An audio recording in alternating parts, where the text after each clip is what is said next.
Welcome to Musing with Michele on Monday. Are you confused by all the controversial information out there on low-carb diets? In a bit, I'm going to shed a light on why carbohydrates are important to your health, how they can harm your health, and the highs and the lows of a low-carb diet. But first, for those that are just meeting me, again, I'm Michele. I'm the CEO and founder of Make Healthy Fit, a holistic nutrition health coach. I'm also an award-winning author and a woman who conquered obesity, type 2 diabetes, and survived relationship trauma.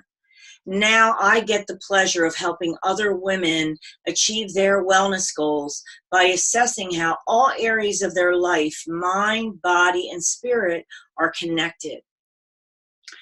So carbohydrates has been controversial for a very long time, but it really came to light when a lot of people started embracing a keto diet or a paleo diet, different diets that prescribe to exclude certain types of foods or reduce them in a significant amount. And so let me start by explaining to you why carbs are good for you. Carbohydrates are usually used by the body as the primary source of energy. It's what keeps you going to do your daily tasks every day.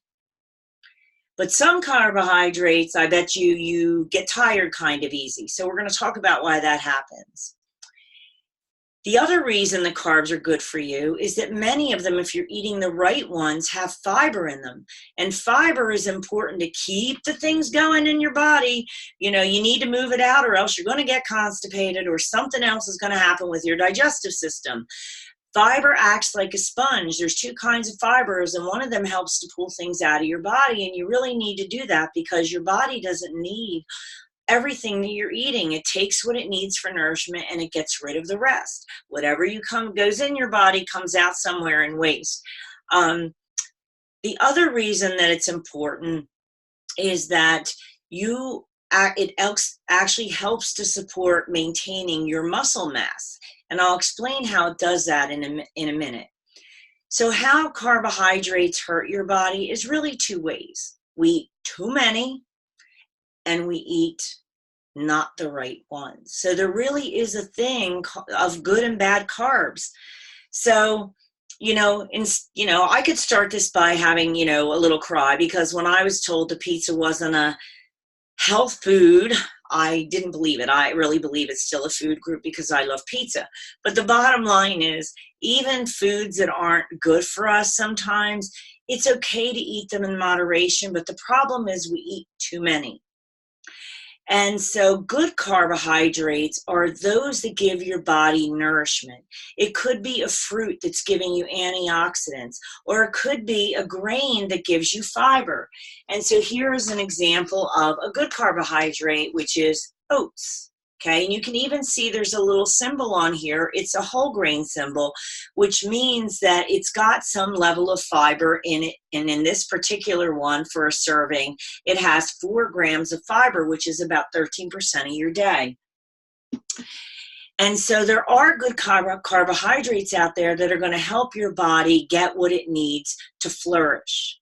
But there's other carbohydrates out there, like this, which these are mine, so I buy them. So I'm just being honest, I love chocolate, but I also use chocolate that's one of the more healthier, which this one has 72% cocoa. So it's got a lot of flavonoids in it. And it's actually because it's not milk chocolate, which milk chocolate has a lot of milk, and milk has a lot of sugar in it. There's 1 cup of milk has like 12 grams of sugar, which is about 3 teaspoons of sugar. So I'm just making you wise to that. But anyway, this even has, for one little square, has some fiber in it. It gives you about 2% of your fiber for the day. And it also has, a little bit of iron, about 4%. So it's not really a health food, but it's a choice that I have, that when I have a craving, I have something like that. So that's one way that it hurts our body, that we eat too much of it. We eat the wrong ones. The other way is that we eat too much of it. And so I know growing up, and I don't know about you, I came from a big Italian family. And so at my dinner table, we had pasta and we also had garlic bread. Well, both of those are carbohydrates. They're starchy foods, right? Yes, we had the salad next to it, which that was great. My mom had salad all the time. So, and we had some kind of a protein, usually a meat. So we did have a balanced meal. Not everybody does that. Sometimes people just eat carbohydrates. If you're just eating pizza, most of that, other than the cheese, which is not always healthy fats, there's not a whole lot of healthy in that pizza. And I know I love pizza. But foods like eating mashed potatoes along with corn, and maybe you have another starchy meal, like you have, like maybe it's in the summer and you're having a summer, pasta salad on the side. If you're at an event at a party and they've got pasta salad, potato salad, and they've got, some kind of rolls that you're eating meat on, all of those are carbohydrates. And so what happens and why they're bad for us is that when we eat too many carbohydrates in one day or at one sitting, if our body is using carbohydrates for energy, because you remember that was the first reason that I said that carbs are good for you, because they provide energy. But the problem is your body can only absorb so much energy into the cells. And the other ones usually get stored either in your muscle or in your liver. But if those storages get full, then it's going to convert it and turn it into fat. So now let's say for breakfast you have a donut or you have a bagel and you've eaten a carbohydrate for breakfast, but you've not just had the bagel. Maybe you had 2 bagels, or maybe you had an excess of carbohydrates because you had a lot of fruit and oatmeal and yogurt and all of that. Even yogurt has some protein, but it also has a lot of yogurts are high in sugar. So if you have all those carbohydrates and then you go to take a snack and then you choose a banana, and you have more carbohydrates, even though it's a healthy food, it's more carbohydrates, where your body said, I've already got all this stored and you're not even needing it right now, because instead of eating something, maybe like you're chewing on some nuts, which, are really more protein and healthy fats. So your body's not getting any more carbohydrates. So later in the day, it's going to say, okay, well, I haven't had any, I'm getting a little tired. I'm going to give that body more energy, some more fuel. But you never give your body a chance to do that, because if you keep filling it with carbs at every meal without giving it that balance of the healthy fats and the lean proteins and all of that, then your body will continue to get overweight. It'll have excess weight. And then it's that excess weight that starts to create chronic illnesses and diseases in your body, and can create strain on your structure of your body, like your bones. So again, carbs can be good for you if you're eating the right ones. And I want to make sure that you do that. So one of the things I did is I put a couple of links underneath this video in the description that tells you the foods that are high in carbohydrates, but they're good for you. They could have antioxidants in them. They could have fiber in them, like certain fruits, vegetables. The other thing that I did is give a link to those that are high in fiber, so that you'll know what foods, if you're going low carb and you're going to need some fiber in your body, you're going to know what ones you should be using, so that you're getting that balance of a little bit of a low carb, and you're also getting the fiber that you need in that small amount. So now let me tell you why you need that small amount of carbs. So now we're going to go and we're going to talk about the highs and the lows of low carb.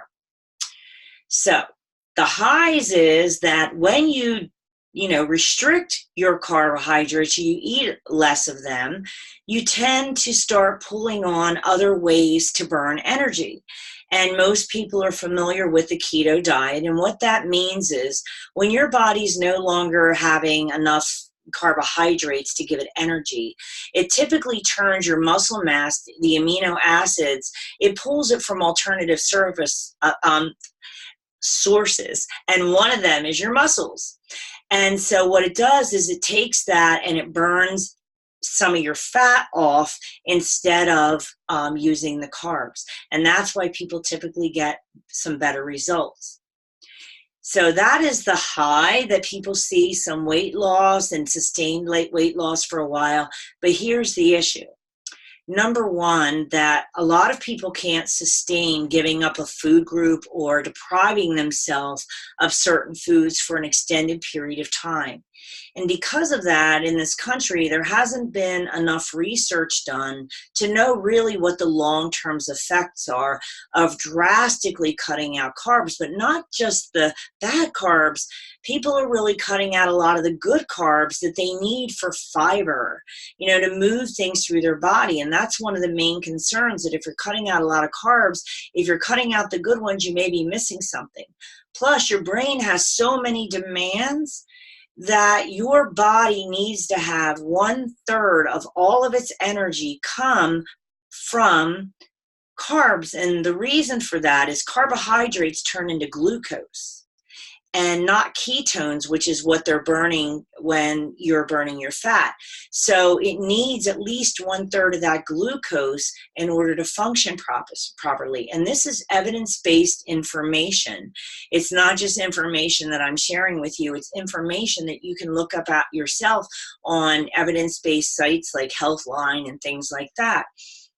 And so, again, if you were eating a low carb diet and you were getting in that 1/3 of the whole grains or the foods that had antioxidants, the healthy carbs, what's not good is if you're saying, okay, well, I'm only going to eat a little carbs while I'm on keto, but you're picking the wrong ones. And you're picking the ones that are not giving you any fiber, any nourishment, like donuts, like candy, like processed foods that are full of chemicals, and they're really not giving your body anything. The other thing, which is a low for any low carb diet, is that if you can't stick to it for a lifetime, and you need to ask yourself that, because if you can't, what happens is your body gets used to you not having that carbohydrate.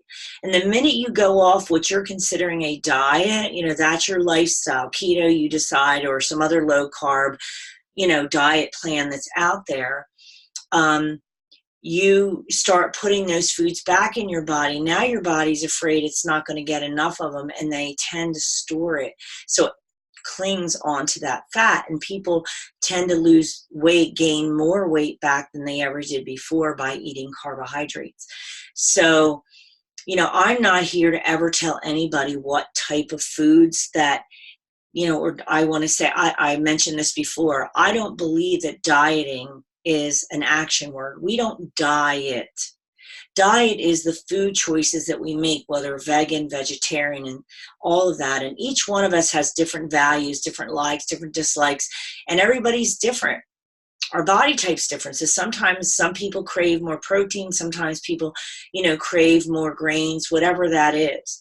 But what I do know is if you're picking something that's not healthy for you and it has the wrong foods, because even vegetarians can be, labeled junk food vegetarians because they don't like any good foods like fruits and vegetables, and some are just eating unhealthy carbs like French fries and donuts. Well, that's not healthy. Just because they're avoiding meat doesn't mean they're healthy.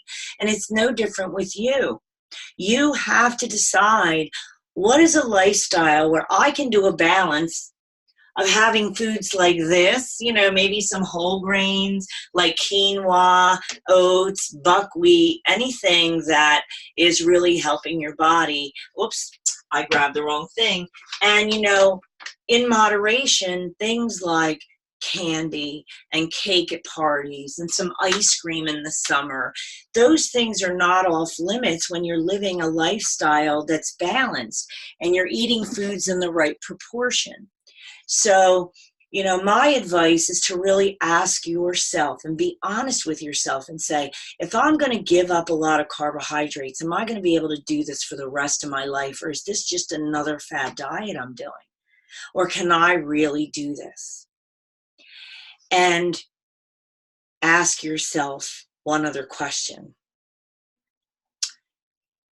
Do I want to go the rest of my life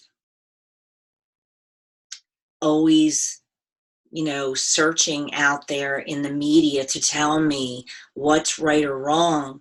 Or do I want to lead my life and be the CEO of my life and take responsibility so that if I see that there's some new craze that's going on, that I'm going to research it myself? You don't have to listen to me. You don't have to listen to anybody on social media. What you need to do, and I'm hoping that you do what I'm saying. If something comes out and says, this food's no good for you, bananas are no good for you, stay away from them. Go look for the pros and cons, because there's going to be people who want you to believe that because they want you to prescribe to their diet. I'm not here just to get you to believe in me.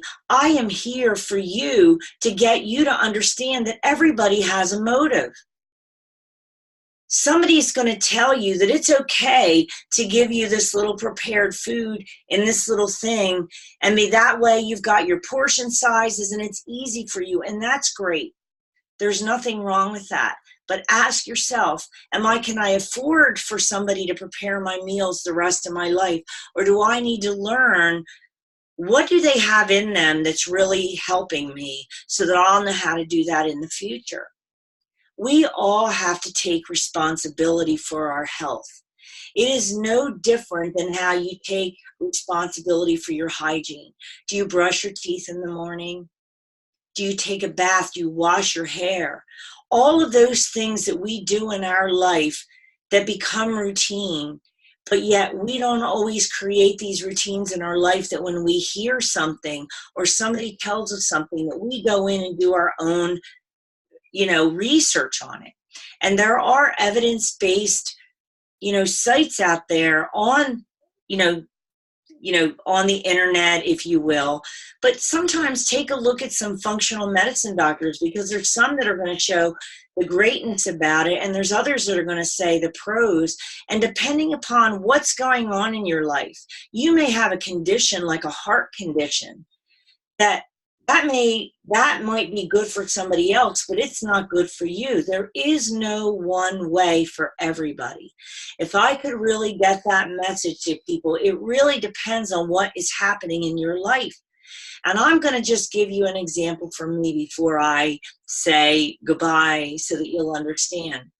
I was a type 2 diabetic headed for insulin. My blood sugars were so high that I was about a 10, and they needed to be like in the 5s, right? And really low in the 4s is kind of where I am now. But at the time, I was really having to watch my blood sugars in one way. But now I'm so controlled with my blood sugars that if somebody told me to do intermittent fasting, which is, it's got some benefits for some people, but it's not right for me, because my blood sugars, I control them so much, and I still eat candy and cake and ice cream and all that, but I do everything in moderation. And when I, go off the wagon for a few days, I come right back on, because I'm the CEO of my health. And so what happens now is, if I were to not eat anything and fast for a long period of time, my body wouldn't do well on that. I may even have a low glycemic attack, because people who aren't diabetics, who go long periods of time without eating, can still get shakes. And so you understand that you need to know your body and listen to your body. Pay attention to what foods serve and do not serve your body. Be realistic with yourself about what you can eliminate from what you eat for the rest of your life. Be your own boss. So with that, I'm going to say peace. I hope you join me next Monday. But in the meantime, if you want to get notifications, go ahead and subscribe to my YouTube channel if you have not already done that. And don't forget to go into the links in the YouTube so that you could see what foods would be good for you to eat if you are going to either maintain a low carb diet, or you want to just know what foods that have carbs in them have fiber and antioxidants and all those things that are good for you. So thanks again for joining. And if you know anyone else that could benefit from these videos, please ask them to join. And one other thing, if you've ever been on a low carb diet before, let me know by saying yes. And if you want to leave a comment and tell me why you're still doing it or you're no longer doing it, I would appreciate that too. Have a great week, and until next time, enjoy. Bye-bye.